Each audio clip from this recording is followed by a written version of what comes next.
What's up, y'all? My name is Devontae, and I sacrifice my time so you don't have to.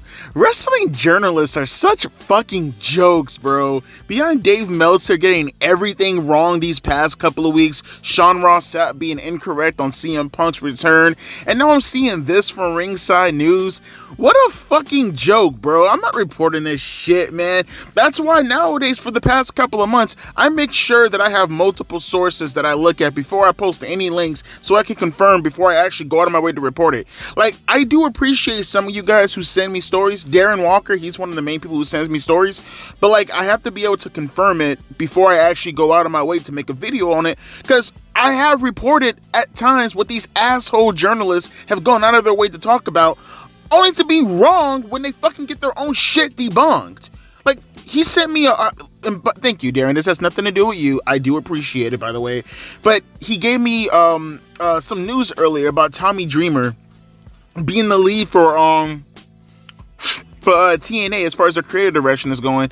And apparently that shit's been debunked. Again, has nothing to do with Darren. Everything to do with the wrestling journalist, which I'm assuming he got his news from to let me know so I could have talked about it, but they were incorrect. They were wrong. And now you have Ringside News, bruh. They have an article out. And by the way, they didn't even looking at the comment section, people are saying it wasn't even their original report. They stole it from somebody and they claimed that they're fucking reporting on it, which is why from now on out, I'm going to use Wrestling News, bruh. I have to be very, very desperate if I have to use Ringside News. Maybe for transcripts, but never for actual news anymore. I can't do it. These fucking clowns have the goddamn audacity to pretend as if this is actual news. Like as if no one had a fucking clue that this wasn't going to be the case. Triple H, we're debunking rumors that he's going to wrestle at WrestleMania against The Rock. You fucking clowns. No one fucking assumed that Triple H is going to wrestle the fucking Rock. The guy's a goddamn pacemaker in his goddamn chest. What the fuck are you talking about? No one assumed that. I'm tired of these wrestling clowns taking the fucking obvious and pretending as if, and it's not just them. I see this all the time. I see people, so many people take the obvious situation, then they pretend as if, hey man, I made a prediction. Look at this prediction, my fucking prediction.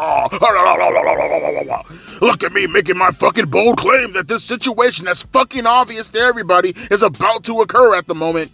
And then it fucking happens, and it's like, see, I told you guys, I fucking talked about it. It's not just the wrestling journey. I see it all the fucking time, bro. And it's fucking ridiculous, and it's fucking lame, and it's fucking stupid. Stop doing that bullshit. No one, I repeat, no one thought for a fucking second that Triple H was going to wrestle. No one, absolutely no one, not me, not you, not your grandmother, not your fucking aborted baby. No one thought Triple H was gonna wrestle unless you are a fucking mark. And I mean, not just the mark, I mean a retarded mark, okay? Either you are a fucking kid and you have some severe Down syndrome, or you're a fucking retard mark.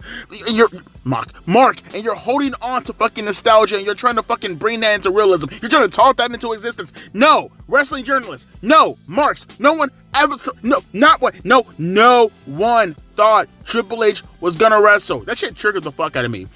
With that being said, though, let's get directly into Smackdown tonight. No need to go down the match card because this is gonna be a kick-ass show. At least I hope it will, or at least I get some news out of it. Let's go. Come on. Man, I swear, I love that little thing that they do nowadays with the people arriving at the arena with the times in the left-hand spot. They used to do that a lot back in the Attitude Era where guys would come in limousines or guys would come in cars. It just gives us so much of a special feeling, you know what I mean?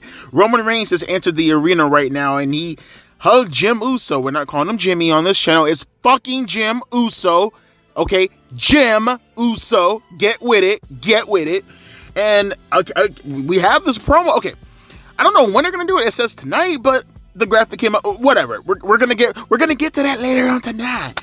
There are some things that, are irking me a little bit still, but I can look past it because the people who are at the very least in those positions, even though the fucking segment in itself fucking irked the shit out of me for nothing that has anything to do with Drew McIntyre and LA Knight. Those guys had a great promo. LA Knight, he's starting to get more and more comfortable on the microphone. I know that sounds weird to most people, but I kind of feel like LA Knight sometimes, well, lately he's been, pretty consistent, but in the past, whenever he cuts a promo on the microphone, he can get a little bit corny. And even, as far as like technically speaking, as far as his technical ability on the microphones, if you will, or his prowess or whatever you want to say, he can kind of stumble on his words a little tiny bit sometimes. I like the fact that he's now starting to come into his own. I felt like it had more to do with maybe, I don't know, like shyness.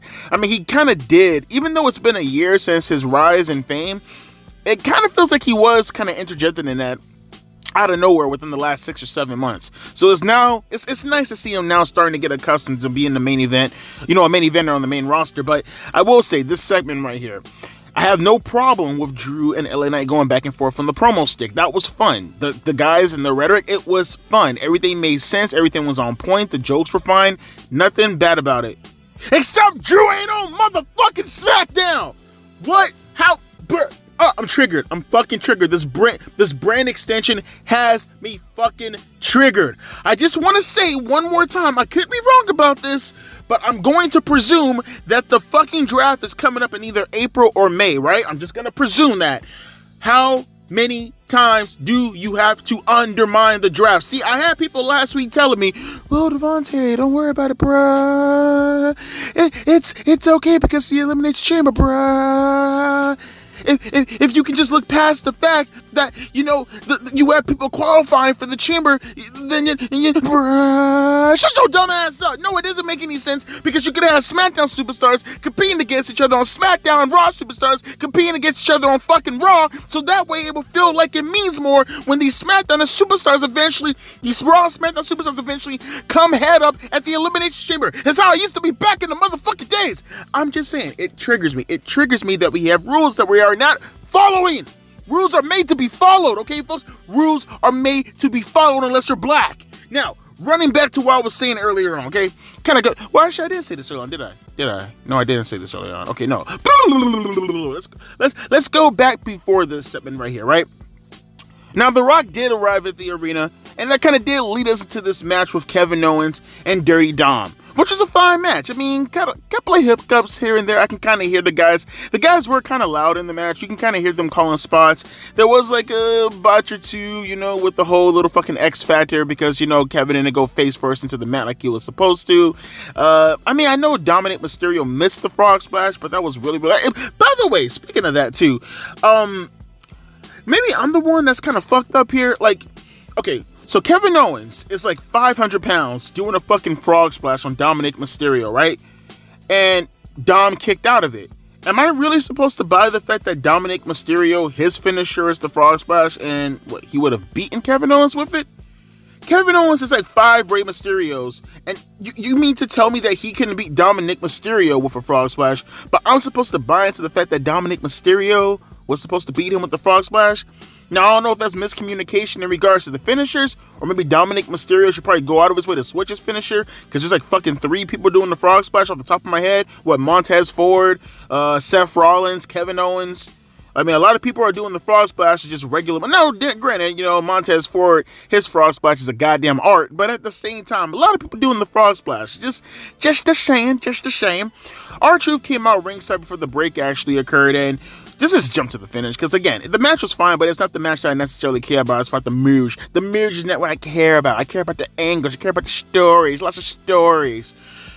Dominic Mysterio, he couldn't put away Kevin Owens, so it got to a point in the match where he was asking R-Truth for a steel chair. R-Truth grabbed the steel chair, right? And he was kind of conflicted. Should I stay or should I go? Dun, dun, dun, dun, dun, dun, dun, dun. Should I give Dom this chair? Dun, dun, dun, dun, dun, dun, dun, dun. Oh, he has Guerrero's hair. Oh wait, actually, hang on for a second before I say anything. Pete Dunne, Tyler Bate, I know, right? Ah, man, I like Pete Dunne and Tyler Bate, but man, they are some charismatic motherfuckers, am I right? Not! This is not 1995, what the fuck am I going? Not for!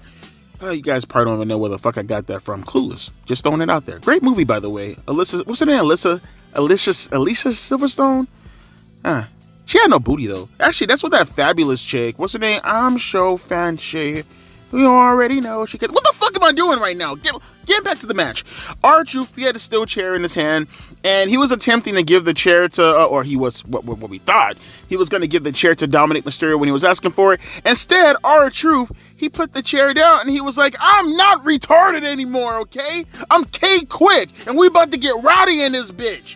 And Dominic was like, what? Huh? And he turned around, and then Kevin Owens hit him with a popped-up powerbomb, and then he got the win. And R-Truth, he starts getting in the ring, and he's like celebrating with Kevin Owens. He's getting rowdy, about to move some things, and maybe Kevin Owens, he could probably move a couple things and maybe lose some weight, but it's okay. That was a decent match. Decent, I guess now R-Truth is now, it's confirmed R-Truth is no longer a retard. I like that. That's cool. And then we had, JD McDonough as Logan Paul actually came to the arena also. And we had JD McDonough. He was doing his bang, bang, bang, bang, bang, bang, bang. And, again, I just talked about that segment, didn't I? What the fuck am I talking about? So, what I will say, there is going to be a match. It's going to be JD McDonough, Dominic Mysterio going up against Tyler Bate and Pete Dunne next week on SmackDown. Because, of course, more Raw superstars on SmackDown, but I'm okay. I'm not triggered. I'm not too triggered. You're triggered. I'm not triggered. But with that being said, Tiffany Straton, Zelina Vega, looks like they're about to go in the ring. I heard it was supposed to be Shotzi Blackheart, but I guess so many people wished her good luck, and she actually did break a leg. Am I right? I'm going to hell. All right, with that being said, let's get to Tiffany Stratton versus Zelina Vega. Damn, that was great, man. The aggression from AJ Styles and surprisingly fucking Carl Anderson. Last time I mentioned that motherfucker's name was a couple of years ago when he was standing on people's graves. Motherfucker.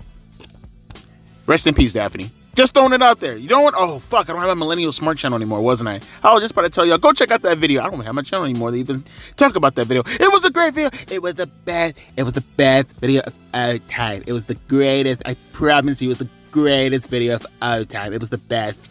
But yeah, you had Carl Anderson and AJ Styles had a little bit of a back and forth. I like that, though. You had Mia Yim, or Michin, and Luke Gallows, so I just popped myself right there. What the fuck? And they're just trying to check on AJ Styles. What's going on, bruh? Like, why you acting like a little emo fourth grader for a little bitch? Get your punk ass up. Stop crying. Stop bitching. Stop moaning. Sitting in the shadows and shit. Creepy ass nigga. Looking like about to shoot up a goddamn school. And Carl Anderson is like, he forgot where he came from. And AJ Styles immediately got up, got in his face, pushed him. Carl Anderson shoved him back. He slapped him in the face. And he was like, if that was anybody else.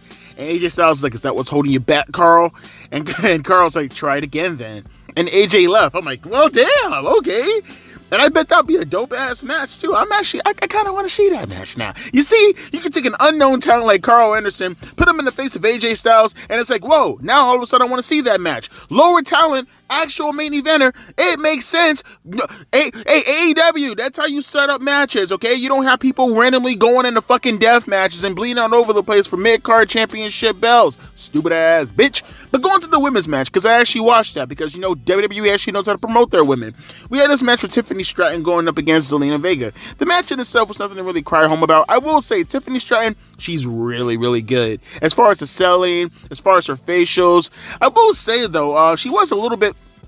If I have one critique, and maybe you can say that, if there was an argument that, okay, maybe Zelina Vega should have probably got up on time, I can see that argument also, but it kind of felt like she hesitated and waited for the spot, because she was trying to go for her best moonsault, or the prettiest moonsault ever, like the first attempt, and Zelina Vega, like, she kind of was too slow to get to the leg, and it was only like maybe a minute or a second or two, but just that slight hesitation just makes wrestling look so fake, you know what I mean? I will say, like, a pro would have probably, like, maybe, like, I don't know, they would have probably set up for the spot a little bit slower. It felt like she was going in there a little bit too quick. And again, you could put that on Zelina Vega mostly for not being prepared for the spot. But I mean, just so you don't have a clusterfuck as far as the spot is considered, maybe, I don't know, kind of take your time before just rushing so fast to one of your spots.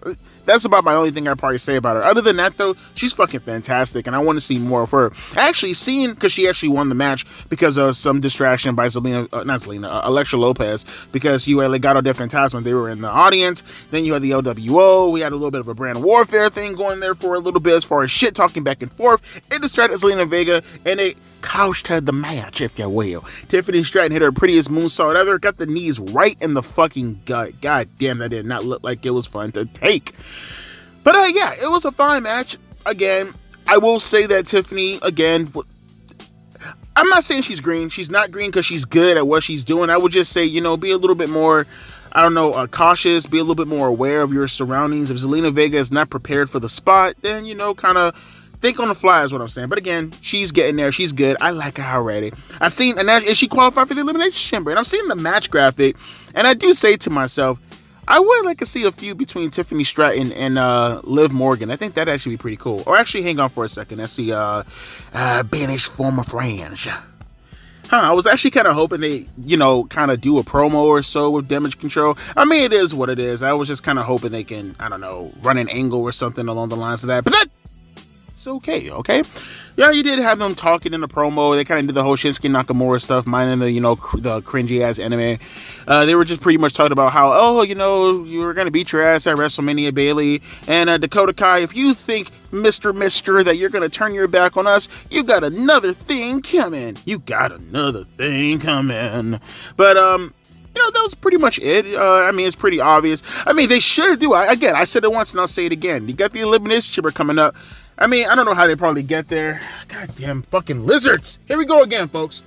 Motherfucker. Oh, I got him. At least this time he ain't moving. I ain't got to fucking hit him over and over and over again. Goddamn, bro, close your fucking doors when you come inside the house. I got a big ass screen door. All I had to do was just close that bitch the right way. I kept it open for a little bit. I went to go check on my battery for my car because it was giving me problems earlier today. I keep having problems with my car, folks. Can you loan me some money? I'm a broke ass nigga, bro. I need to get some money so I can fix my car. No, I'm joking. I don't need your fucking money. Fuck y'all. Y'all poorer than me. But nah, getting back to what I was saying though, it's pretty, this is just the way I would go about it, but they probably don't have time to go this path. I'm just saying. If they could somehow get to maybe Asuka and Io versus Dakota and Bayley, maybe some part, I don't know. I will say for the tag team championship belts, but I guess I want to know storyline wise how you get there. Just to kind of elevate the profile of the match in itself, you know what I mean? But if they just want to do a tag team match with Damage Control, Asuka, and Kyrie versus, I'm just saying, Bayley and Dakota, and do the obvious turn, because we all know Dakota's going to turn on Bayley sooner or later, I'd be perfectly fine with that. But, that's just me, and who cares about my opinions at the end of the day, right? Fuck Devontae Japan. Hey, you dumb-ass nigga. You dumb-ass little boy. With that being said, we have AOP in the ring taking on some jobbers from NXT, so let's get to that right about now. Can we? Okay, we will. Okay. Not my kind of music, but, that's fine, I guess. Naomi has a new theme song. It's hyped. I'll say that. It's hyped. If that's your kind of thing, I guess. She's very green. I don't mean in the ring either. But speaking of green, though, let's talk about this Logan Paul and Miz match. Actually, before I talk about that, more triggering for some reason. In the skybox, we have Liv Morgan, who is she on Raw or is she on SmackDown? I thought she was on Raw. Why is she in the fucking stands with Nick Aldis? I don't get it. I know why Jay Cargill is there. I know why Braun Breaker is there, because they're trying to sign the contract as if, it matters, because you can literally go on any fucking show according to this show. I know why Bianca Belair is there, because she's actually on fucking Smackdown. And I like the little segment they did backstage where you had, Jay Cargill and Braun Breaker talking with Nick Aldis about to sign their contract, and Tiffany Stratton comes in the locker room. She just barges in on inside there. And she's like, I'm not used to being in elimination chamber matches, Bianca Belair, Miss Lil Morgan over there. Can you tell me which one am I going to pay first? And then they start arguing back and forth like, hoes do. And then, Jay Cargill, she's like, you guys aren't gonna do this while I'm trying to sign my contract over here. Can you skedaddle and kick rocks, bitches? And then Braun Breaker's over there like, women. Oh, goddamn, I'm cracking myself up right now. But we do have one more match to go, like I said, with Naomi, and I didn't even really pay attention to who she's gonna wrestle, and it really matters anyways. Naomi's gonna fucking win the match anyways. But continuing on though, like I said, before we talk about this Miz match and Logan Paul, can I have a little bit of a rant? Just a small rant. I won't take too long, I promise you. You had this week. Okay, so I've been hearing this for the longest. So the Weeknd, right? That's the guy's name, little PZM motherfucker. He's gonna have that theme song. What the fuck is that theme song for WrestleMania? That's the theme song for WrestleMania? Like, mind you, and this is just a coincidence. Earlier today, I was just watching Rock in Austin, for the billionth fucking time at WrestleMania 17, and just hearing Limp Bizkit's music, my way or the highway. Check out my melody. Like, it just fit the promo, but that is the best promo package of all time. And it took that theme song, it took that song to make it feel like it was special. Like, what the fuck is this goddamn theme song from the fucking, what's his name again? The fucking Weekend? The fuck is this shit? My girlfriend's boyfriend was mean to me. He spread my cheeks and then I screamed. What the fuck is this? What the fuck is this garbage? This is lame. It's fucking terrible. Throw that shit away. Get that shit out of here. Let's get some hard rock music going. Or I'll even take rap music, but something that's a little bit more grittier. I'm tired of these lame-ass pop songs popping on my television screen. Like, I give a shit. Shit ain't pop me at all. Pop your goddamn cherry. Alright, now, rant over. I told you it wasn't going to be that long. Just a small little rant, okay? But, yeah, we had this match with Logan Paul and The Miz. We're finally going to get into it. It's not like if it was a bad match. It's not a bad match. It was a good match. It was a fine match. First off, I don't want to hear people anymore talk about The Miz. The Miz was a fucking ring general in this match. And as far as his in-ring arsenal is getting, he's getting a lot. And it's funny because, he's getting older, which I find very, very weird. His arsenal's getting a lot more deeper. He's, being a little bit more cerebral in the ring, but at the same time, it's fun. The Miz his moveset is getting a lot more funner. And I'm not just talking about the springboard and stuff like that. Just certain little spots that he does, like when Logan Paul tried to kick him and then he immediately threw his leg on the rope and then bent it and did a little knee drop into the crevice of his thigh and his leg. I thought that was actually really cool. And he's been doing a lot of, his in-ring work has been really, really good as of late. I've been seeing people talking shit about The Miz and, he shows. Oh my God, he shows. Fuck him, he shows. No, he doesn't. He's good. He's really good in the ring. I don't know what you guys are talking about. Maybe we're both watching different matches. Maybe I'm the one who's probably slumped up, in my little diabetic sleep because I'm fat as fuck. I don't know what the fuck you guys are talking about. But Logan Paul, on the other hand, not one of his best performances. Kind of seems like he was a little bit not too clear as far as certain spots were concerned. And again, shit happens. It's fine. It was one little spot when he went for a moonsault and The Miz clearly put his legs up. Oh, God damn it, more stuff. Hang on. Oh, okay. They were just talking to Grayson Waller. That probably has something to do with the Elimination Chamber stuff, right? With Seth Rollins and Cody Rhodes, because he's going to be the host of, their little talk show shit going on at the Elimination Chamber. I guess, child, I guess. We had this match, and again, like I said, Logan Paul, it's not as if he's bad. Again, we all have bad nights, but he did try to go for like a moonsault, and like he landed like right on Miz's knees, and obviously you're supposed to sell it. For some reason, he went for a pinfall, and they kind of had a little bit of a thing where they were like kind of scramble for the pin, trying to get the Miz on top of him. It just looked very awkward, it looked very weird, but shit happens. What can I say? Shit happens. It was still a good match. The finish essentially came when Logan Paul went outside the ring. He was grabbing brass knuckles from one of his buddies. The Miz stopped him in the middle of getting the brass knuckles. The referee seen him. He was like, hey, you use those brass knuckles that I totally didn't see Logan Paul pick up because I'm absolutely biased because he's paying me underneath the goddamn table. I'm gonna disqualify you, old punk ass Miz. And Miz was like, He put the brass knuckles on the stairs. He's like, and he threw it on the, do it, get the bill. And then he threw Logan Paul in the ring, and then Logan kicked him in the nuts with the ropes, and like he hit him with the little one punch thing he does, and I guess like this is his finisher. That shit's lame as fuck. He goes like arrivederci or some bullshit like that, and he does like a I don't know, what would you call this? Like a judo throw or whatever. I mean, I remember like what's his name? Chad Gaspard. He used to have a finisher that looked sort of like that he called it the Thugnificent or some shit like that, where like it's like a STO, but like he'll like slam you forward rather than like backwards. It's a weak because he didn't do it like Chad. Chad would like grab your arm and then like slam you backwards. You know what I mean? Whereas he kind of put him like in a belly, like a belly to belly position, and then he did the move. It was weird. I didn't like it at all. He needs to switch that shit up. But again, Logan, he's still a celebrity wrestler at the end of the day. Mistakes happen.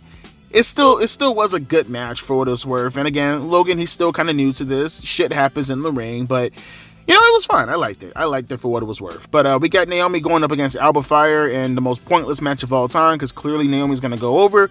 So let's get to that. And they said it's one more match left. So I don't see this match going any longer than what we're seeing it right now. So again, no reason to actually talk about it because I'm talking about it right now. The next thing that I'm going to talk about is, I guess, what in the fuck was that? Why did Naomi just slide on the floor for no goddamn... Why is Naomi doing all... Okay, whatever. I'm tripping. I'm tripping. Okay, it's fine. It's fine. It's just women's wrestling. They do unnecessary shit sometimes. It is what it is. Again, didn't Logan Paul just do that split goddamn ledger? Naomi, pay attention. God damn it. All right, sorry, triggered a little bit. Let's get to the main event, which I presume is going to be the promo between Rock and Roman Reigns. And I hope this match gets over with as quick as possible because it seems like that's going to probably be a good little 15 to 20 minute promo. So I'm ready for that because that's exactly why I tuned in to Smackdown tonight. So with that being said, folks, let's get on to the main event. Quick ass show, by the way, too. Never mind. I guess I should at least take a good minute or two to talk about this because this is big news. Actually, multiple things I will say. Again, this won't take too long though before we get to the main event. They did somewhat touch on Dakota Kai and Bayley. I'm happy because that's a good story right now. That's actually a great story. Probably the best, if not the best women's story in professional wrestling right now. And it's really not even close. Bayley was walking down the corridor and Dakota Kai pulled her to the side. She asked her, hey, you scratched my back, I scratched yours. I kind of saved you last week. You mind helping me out a little bit, girlfriend? And Bayley's like, look, I'm happy that, you helped me out last week, but I kind of don't know who to trust right now at the moment. And Dakota Kai is trying to plead her case. She's like, well, wait, hang on. I'm serious. I didn't know any of this was going on with the girls. Like, you got to trust me. Please, Bayley, please. Please, I need your help. Bayley, please don't do this to me. I need you, please. And Bayley's like, I'm sorry, I don't trust you, and I don't trust the rest of the girls, and I'm not a dumb fuck baby face, because if I trust you, you're gonna turn your back on me. And Dakota's like, no, we're absolutely not gonna turn your... I'm not gonna do that, I promise you, Bayley. I'm not gonna stop tugging on my leg. I'm talking to her right now, dumbass. I'm not gonna do that, Bayley. You can trust me. What me, please, Bayley. I love you so much. You're my favorite Bayley of all time. I'll hug you. You're my favorite Bayley. You kind of like the Pokemon anyways. I love her too. I probably play like her on my stream. Watch my stream, by the way, guys. Not my stream, Dakota Kai's stream. Actually, don't watch your stream. Watch my video. Fuck Dakota Kai. And then we had like a little bit of a breaking news announcement. Nick Aldis came out. And I called him a sheep. No, this isn't fucking AEW. We're not progressives over in this biatch. He came out and he made a new announcement. Braun Breaker just signed a contract to Smackdown, which I'm kind of, okay. I hate when WWE does this. So I'm assuming Jay Cargill now is going to sign with Raw. Why work backwards? Okay, I kind of thought they were going to do Braun Breaker and Gunther for the Intercontinental Championship. Kind of set them up, throw them right into the stratosphere of stardom. That's kind of where I thought they were going to go with this. And then I thought they were going to do something with Jay Cargill and Bianca Belair. Because Bianca's on SmackDown. I kind of thought that's the path they were going to go down. But they're kind of swerving us now. Now Jay's going to join Raw. Why? And Braun's going to join SmackDown. Why? I mean, he's not going to beat the United States champion, right? I'm pretty sure that's LA Knight. And what the fuck is Jay Cargill going to do on Raw? Again, it's like they're swerving us for the sake of swerving us. That was stupid. Also, Dakota Kai's stupid. I love Dakota Kai, though. She's my favorite Dakota Kai of all time. But with that being said, no more interruptions. Let's get to the main event as I motherfucking promise. Let's motherfucking go!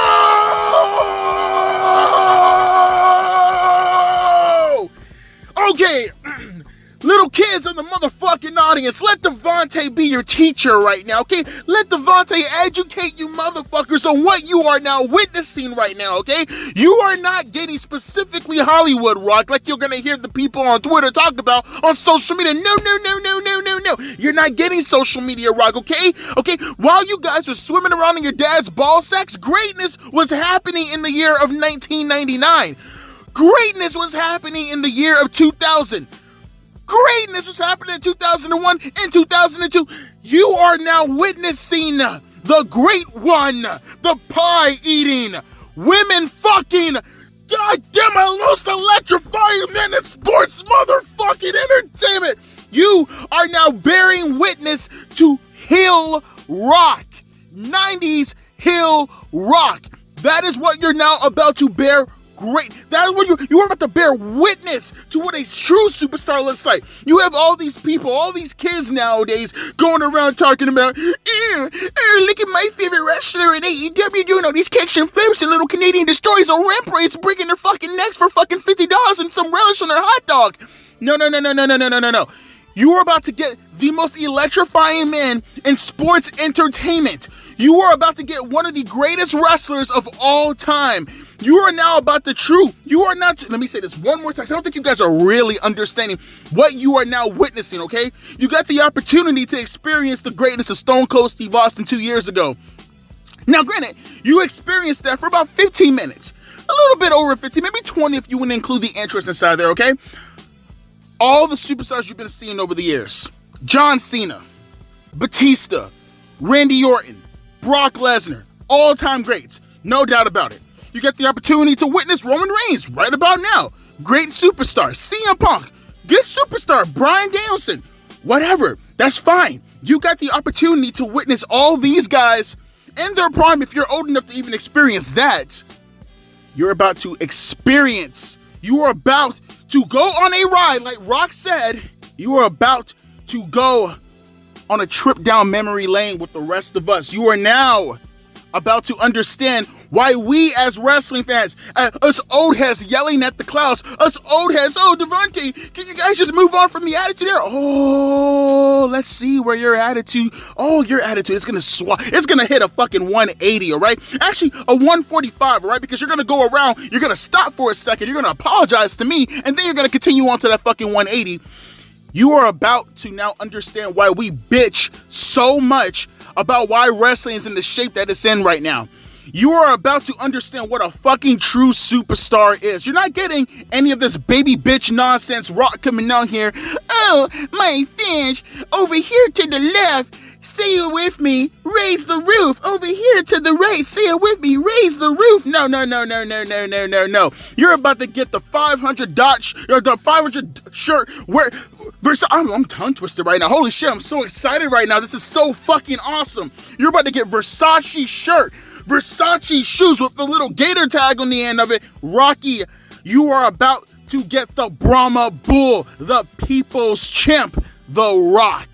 One of the greatest wrestlers of all time. One of the greatest promos of all time. You people, The Rock has lost a step or two. Did he really lose a step or two? Like you said, it's been in him the entire time, and you are about to see it for the first time. I'm so happy that now I don't have to go on a 3-year rant about why professional fucking wrestling sucks because of the state that it's in currently. No, now you get to see it for yourselves. Now you get to see why the fuck we are now clamoring for olden times to come back, to instill some type of value, some type of fundamental value as to how professional wrestling is how it's supposed to be fucking going, how it's supposed to progress. And you may say to yourselves right now, well, Devontae, maybe you're kind of overblowing this right now at the moment. Okay, let me kind of give you a little bit of a recap, because apparently none of you guys have seen Smackdown. That's your fucking opinion about the situation. The Rock comes out looking as glamorous as ever because he's the fucking Rock. Sunshades on, little 1999 coat,